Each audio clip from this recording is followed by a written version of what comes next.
मैं कुछ लोगों की बातों को सुन रहा था, जो क्रिश्चियन लोग हैं वो बोल रहे हैं कि अगर वो सच्चा था, परमेश्वर का दास, तो परमेश्वर ने क्यों नहीं उसे बचाया। देखो बाइबल कहती है जितने भी प्रभु यीशु मसीह के सेवक हुए उन सभी के ऊपर झूठे इल्जाम लगे, उनको जेल में बंद कर दिया गया।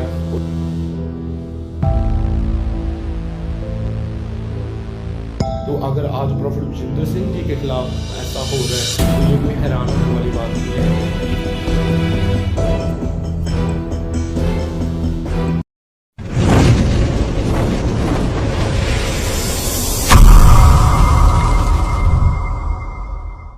Praise the Lord.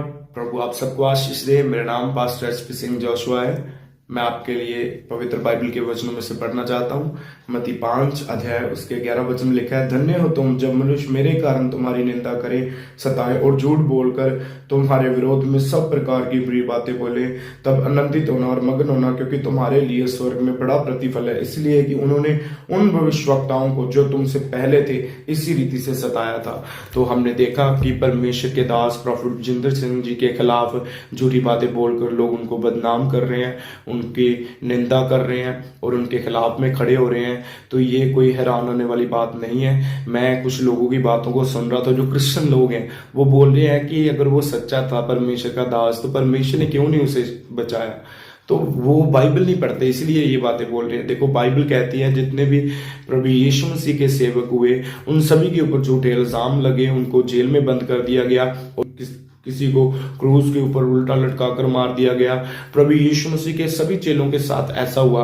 तो अगर आज प्रोफेट विजेंद्र सिंह जी के खिलाफ ऐसा हो रहा है तो ये कोई हैरान होने वाली बात नहीं है। ये पवित्र बाइबल में लिखा है ऐसा होगा जो परमेश्वर के रियल जो सेवक होंगे। तो हमें पवित्र बाइबल में जैसे जब सेवकों के खिलाफ ऐसा होता था तो कलीसिया जो थी उनके लिए बाइबल कहती है जाग जाकर प्रार्थना करती थी। तो अगर आज प्रोफेट विजेंद्र सिंह जी के खिलाफ ऐसा हो रहा है तो कलीसिया को जरूरत है एकता में जाने की, कलीसिया को जरूरत है एक मन एक जान होकर उनके लिए प्रार्थना करने की। क्योंकि देखो जब बाइबल कहती है पतरस जेल में था तो उसके लिए कलीसिया प्रार्थना कर रही थी और परमेश्वर ने अपने दूतों को भेजकर उसे जेल से छुड़ाया। तो आज हमें भी प्रोफेट विजेंद्र सिंह जी के लिए प्रार्थना करनी है कि परमेश्वर जो है अपने स्वर्गदूतों को भेजकर परमेश्वर उनके लिए डोर ओपन करे और उनको जेल से बाहर निकाले, ताकि परमेश्वर के सुसमाचार का काम बंद ना हो। शैतान तो आगे चाहता है कि परमेश्वर के सुसमाचार का काम बंद हो, लेकिन अगर हम सच्चे परमेश्वर के सेवक हैं, अगर हम सच्चे बिलीवर हैं, तो हम जो है सुसमाचार को फैलाने में जो भी रुकावटें आ रही हैं हम प्रार्थना करेंगे कि ये रुकावटें दूर हों। तो पर आप सभी जानते हैं कि प्रोफेट विजेंद्र सिंह जी के द्वारा परमेश्वर का कितना सुसमाचार फैला, कितने लोगों ने सच्चाई को, प्रभु यीशु मसीह को जाना। तो हमें उनके लिए आज खड़ा होकर प्रार्थना करने की जरूरत है ताकि हम परमेश्वर की निगाहों में फेवर को रिसीव कर सकें।